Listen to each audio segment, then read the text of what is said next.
Welcome to a new edition of the Neon Jazz Interview Series with veteran Connecticut-native jazz trombonist and educator Peter McEachern.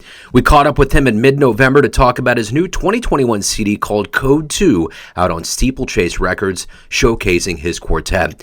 He has toured and recorded 3 CDs for Polygram with blues legend Clarence, Gatemouth, Brown, and many others. He is also a very skilled educator and an overall champion of jazz. Enjoy the story.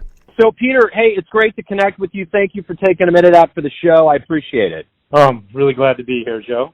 Nice to meet you. I guess to begin here, let's talk about your new work, Code 2. And, you know, we're coming out of a pandemic. There's more opportunities to perform this music live. Things are kind of opening up. How does it feel to actually have new material out during this particular time that we're living through? Well, I feel very fortunate to have a new CD out and with great musicians. Noah is terrific, as you know, terrific tenor saxophonist. Mario Pavone on bass, who just he died this past May. So I'm glad that he's represented on this CD. He's a dear old friend of mine. We're very close musically and personally. And also drummer Mike Serene, who's a wonderful player. So I'm looking forward to actually doing another project. I'm going to use Zoué Bellapere on bass, really wonderful young bass player, and the rest of the musicians will stay the same.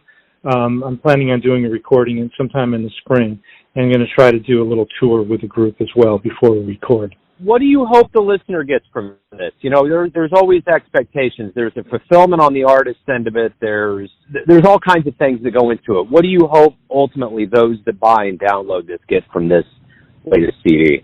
I just hope it resonates with the listener in some way. You know, what people personally get out of any work of art, whether it's visual or music or dance, that can be subjective a little. So there'd be different things that different people will get out of the same piece. But I just hope that they would sense the emotion, the commitment to the art form, commitment to the craft of playing your instrument, hopefully the rapport between the musicians, because that's an important part of this music that comes across, and also maybe relate to some of the compositions. You know, the one thing about this COVID time, it's been, you know, to say it's been trying is putting it mildly for most people since March of 2020. But, you know, we're kind of obviously on the other side with science in our favor, and things are opening up, especially on the coasts and in bigger cities. Things are getting a lot better. What did you realize about yourself maybe that you didn't realize before, you know, both as a person and a musician and an educator, that's going to make you stronger now as we reemerge and things start kind of getting more open in the world? This time was really a time of self-reflection for me, because there were no gigs and there was not a lot of communication with other musicians. There was some, but not as much as usual. One thing I did, though, is I studied for a year with a great jazz educator, Hal Crook, also a wonderful trombonist. So that opened me up to a different way of looking at what I do. Also, I've been practicing differently and practicing harder because I don't have the playing opportunities. I'm not running around so much. I do have more time to practice, which has been really great. There were some interesting opportunities that did come up during COVID, though. One thing is the record label Truth Revolution Recordings, which I'm a part of with 2 of my CDs. They did a project last year called Together Again. And what they did was they picked 18 classical compositions and arranged them in a Afro-Cuban style. We all did our own record. There was maybe 20 musicians at least on the recording, probably more actually. And they have a really interesting roster of great musicians. And so they would send out the files, we'd record our parts, send them back to them, and they put together the CD. Hopefully it'll be released soon, because I think it's really, really great. So, you know, during this time of lockdown, you know, the itineraries that went away for the world of jazz, and even all artists and touring musicians, was staggering. Did this kind of reinforced to you how strong jazz is? I mean, you get to see it from a performing angle and an educator angle. Did this make you say, you know what, this is exactly what we've seen for a long time? This just confirms how strong jazz is in America. Well, that's a good point. That's interesting, because the Litchfield Jazz Camp, which I've been teaching at for 20-plus years, they still did a virtual camp, and that was interesting to do that on Zoom. But, the music, it does need to be performed, and it needs to have that outlet, but it's such a commitment on the various, practitioners, whether you're a student or a high-level professional. You have to do it. And the music's going to continue no matter what, even without the typical outlets that we see. And, you think back in the history of the music, there were not a lot of outlets in certain periods of the history of the music for musicians. There was a lot of obstacles, racially and in other ways for musicians in this music. So, it's over the years, it's prevailed, and, and the pandemic is not going to stop it. Just make it stronger, I think, and more relevant. And the one thing I kept thinking throughout this time, and I don't know if you saw this as well, it seems like in the world of recorded music, jazz musicians are always thrown into the unknown. There is a extra level of improvisation that goes into your existence. It seemed like when COVID came around, that was exactly what we all were thrown into. We were all thrown onto a stage to make something the best that we could out of it. It almost seems like COVID has mimicked the daily routine that goes into being a jazz musician. That's a great point. It's like I think jazz musicians and improvisers are used to having the rug pulled out from under them, constantly. Not only in the on the stage but also just in life, because it's a difficult way to negotiate through thing we call life and make a living. So, I think, jazz musicians are very resilient people, and they look at the world a little different than the mainstream does, I would say. And I'm not saying one is superior, but I think it prepared them to be more ready to deal with the effects of this pandemic. Yeah, I agree. Talk to me a little bit about, you're a Connecticut native. Talk to me a little bit about, we all have that moment where, we get the jazz bug. It's kind of like when someone gets a tattoo, they always warn you, if you get one, you're going to get a lot, and it almost seems like jazz is kind of that kind of thing. So how did this all begin for you, not only as a performer or a musician, but as an admirer of the craft? It's hard to separate out those two, because when I was young, I played in a regional big band with other kids my age. And there were some great players in the band, and I was always related to it like that. But what really turned me around was when I was a freshman in college and I heard John Coltrane for the first time. There was something about hearing him play that it was like a call to me. Like I felt like I really had to, pursue this and be part of it and try to, in my small way, do something, not like him, but do something that I guess could, have an impact on people. That was a big moment for me. And then, all along the way, the musicians I've met, it's reinforced that, or sometimes not, but mostly the encouragement you get from other musicians and just the camaraderie, that keeps you going, as, once you're, into this. Because it's not like sometimes you say, I'm going to do this and that's it. You have periods where you doubt yourself, you push ahead, you doubt yourself, you get encouragement, maybe you push ahead, or maybe you don't get encouragement. But it's a complicated process. You know what I mean? You've been, tested through the waters of jazz and blues. You've been on 3 blues albums with Clarence. How does that world differ and lend into the jazz world that you're used to?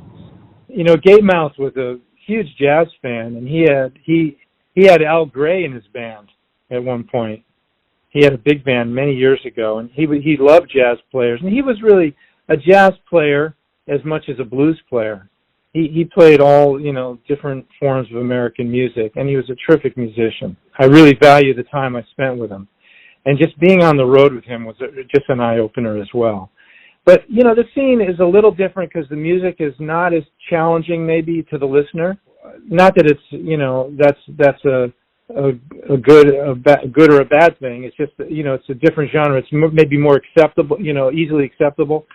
So it gets a higher level of response from the crowd. And, more people go to the shows, typically for the blues venue, and the blues groups and the blues venues. But it's very similar, with Gatemouth, he used to want us, the horn players, to always solo, on almost every tune.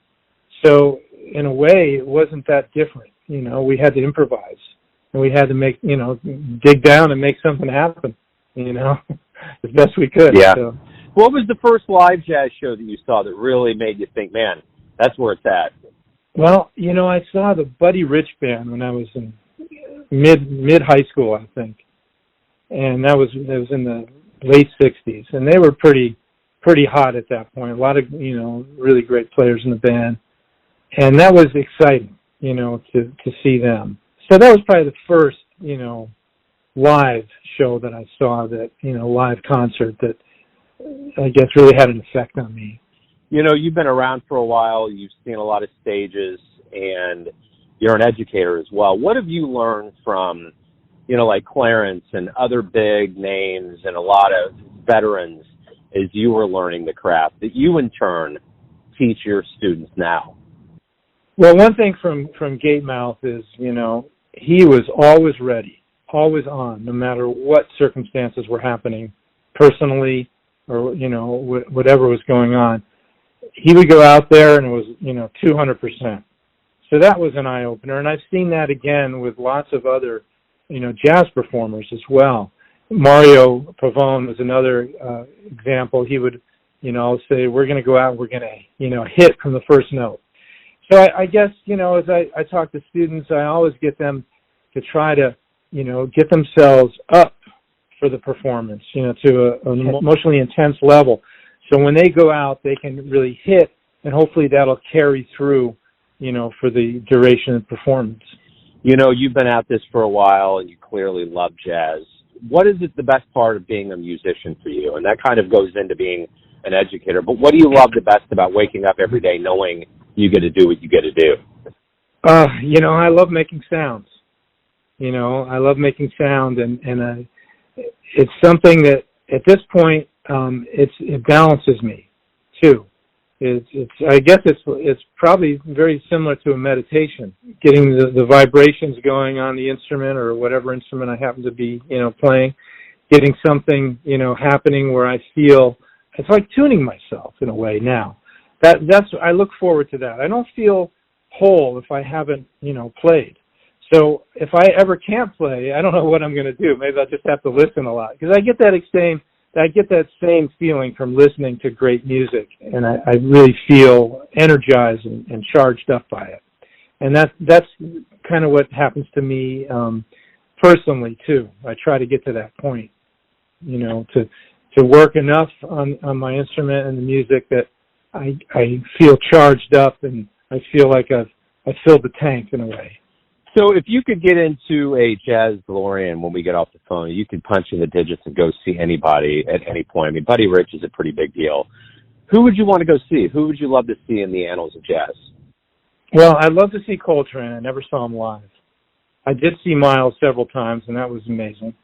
I saw Rahsaan Roland Kirk. I would like to see him again. He was incredible. I'd love to see Lester Young, back in the in the 40s or 30s with a Basie band, the late 30s. I'd like to see Bix Beiderbecke in the 20s. I'd like to see Louis Armstrong in the 20s, or King Oliver, I mean, all of the music of the timeline of jazz is important and is really, I think, should be honored. And you have to not look at it through a revisionist historical lens and think that that's old, because at the time, all those different musics were so relevant and so cutting edge. We kind of think what we're doing is, the latest, it's the greatest, but all of those musicians, whether it's Lester or Louis or Bix or Count Basie or Duke Ellington. That was all cutting edge in its time, and to see that, and witness that at that point, and feel the energy of that would be really something special for me. So I'd like to go through the whole history and be able to dial back, not just one. I remember seeing Dexter Gordon in the 80s after he came back from, maybe it was late 70s, after he came back from living in Europe. And he did this American tour with, I guess it was Rufus Reid, Eddie Gladden, and I forget the pianist. It might have been George Cables. But anyway, he did this concert in Hartford that was just so powerful. You know, all the musicians, you know, on the Connecticut, Hartford area scene were there, and it was just so incredible. I mean, I remember being just high from it for weeks. That power of the music is just extraordinary. And so I imagine that any of the, you know, great musicians of this music, you know, could do that, you know, in different ways. They could do that.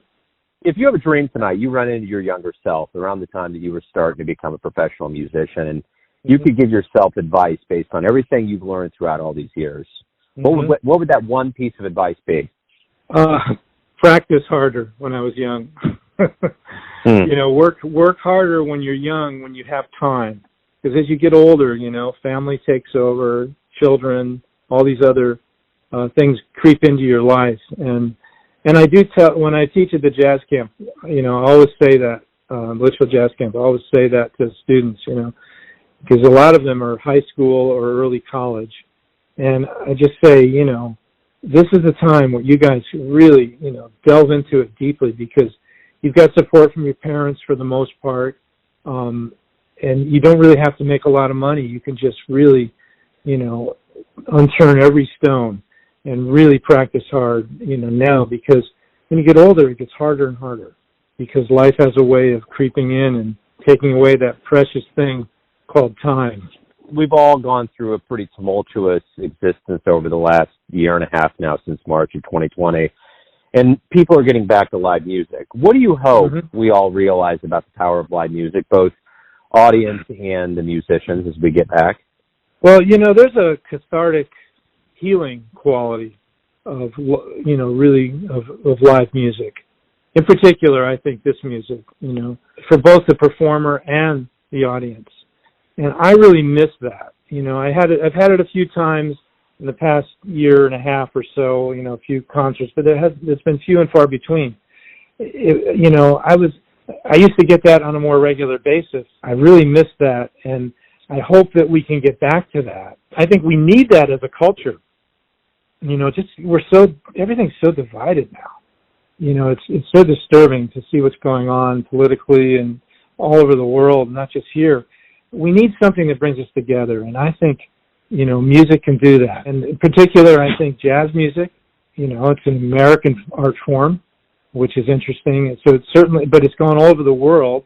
And I think people all over relate to the improvisational aspect of it. And I just hope I think that experience of being in the moment with people that are improvising, it's an amazing experience for the musicians, but it's an amazing experience for the audience too. That could help us. Maybe it could help, you know, things on a wider, I don't want to, you know, presume, but I think, you know, on a larger scale, it could really help out our world culture. And we certainly need it now. So everyone has a perception or an idea of who they think you are, your family, your friends, your fans, but ultimately, you live your life. Who do you think you are? Yeah. You know, I've been trying to figure that out my whole life. And you have to ask me that on different days to get different answers. I guess, but, you know, I guess what I feel I am is I'm a musician. I feel fortunate that I've got to work with, you know, incredible, talented, you know, artists. I value that so much. I value what I've learned through this music and through all the people I've met. Ultimately, I feel I'm a musician, but I also, you know, I love nature. I'm a naturalist. And so I guess I'm that too. I love life. I don't know where that puts me. You know, I feel positive about the possibilities. So that's kind of not who I am, but it kind of talks about what I am. That is great, man. Peter, thank you for taking a minute out to Neon Jazz, man. Good luck with the album and as we move forward and everything opens up. Thanks, Joe, and good luck to you. I mean, it's impressive the number of shows you put out. I checked them out, and they're great. So I'm gonna check some more out too. Thanks for listening and tuning in to another Neon Jazz interview, where we give you a bit of insight into the finest cats in Connecticut, Kansas City, and spots all over the world, giving fans all that jazz. And thanks to Peter for his time, music, and story. If you want to hear more interviews, go to Famous Interviews with Joe Domino in the iTunes Store. Visit Neon Jazz at youtube.com, and for everything Neon Jazz all the time, go to the neonjazz.blogspot.com. Until next time, enjoy the jazz, my friends.